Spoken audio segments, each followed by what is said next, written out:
Qadrdonlar qora bayrni uzunidan sotuvga yetib keldi.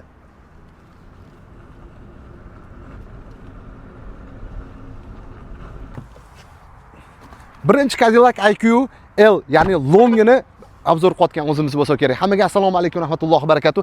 Qadrdonlar, sotuvga 2026 modellari yetib keldi. Bunaqa narsa hali bo'lmagan. Keling bitta ko'rsatib o'tib ketaylik. Uzun kuzovda, kalta kuzovlar sotuvda bor. Mana endi uzun kuzovda keldi. Oldi ko'rinishlarni qarang. Alloh hammaga yetqizsin. Endi ponni elektropaket. Buni ot kuchi 750 ot kuchiga ega. Bitta zaryadkada to'liq 740 km masofa bosib o'tadi. Mingdan oshiq newton-metr. Bitta ko'rsatib o'tib keting. Voy, maza qo'raman ham. Yonishlarni qarang, 22 diska ballonlar turibdi. Pnevmada. Ichini ham bitta ko'rsatib o'tib keting tezlik bilan. Ponni elektropaket. 26 modelga kerakli bo'lgan hamma narsa cho'tdi muhayyo. Adaptivniy cruise control, sideniyada massaj, hamma narsasi bor.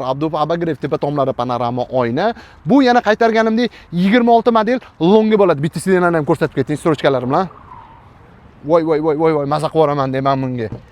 Cadillac eng luxury mashinalardan biri bo'ladi. Haqiqatan pulga sotib olib, buning ichida yurgan odam his qiladi shuni. Keling endi longni tushuntirib ketamiz. Bu qadrdonlar aytganimdek 6 o'rindiqli. Albatta longida ba'zi uzun bo'ladi.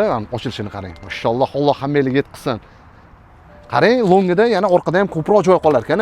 Polnistilarning boshqaruvi hammasi knop orqali. Buni yana eng qiziq joyi shu godasiga o'rtoqlar bir 3-4 ga yaqin goda bilan 0 dan 100 ga qo'zg'alishi 5 sekund. Keyin bilasizlar, katta pavrotga kirganda uncha mashinalar eplolmaydigan narsada bu funksiya shunda bor. Katta pavrotlarga kirganingizda mashina tekis qayilib beradi. Bismillah. Yana qaytarganimda birinchi bo'lib o'zbek segmentida long yorishtirib berayotgan Uskasar jamoasi bo'ladi. Bu uzun kuzov yana qaytaraman 26 model.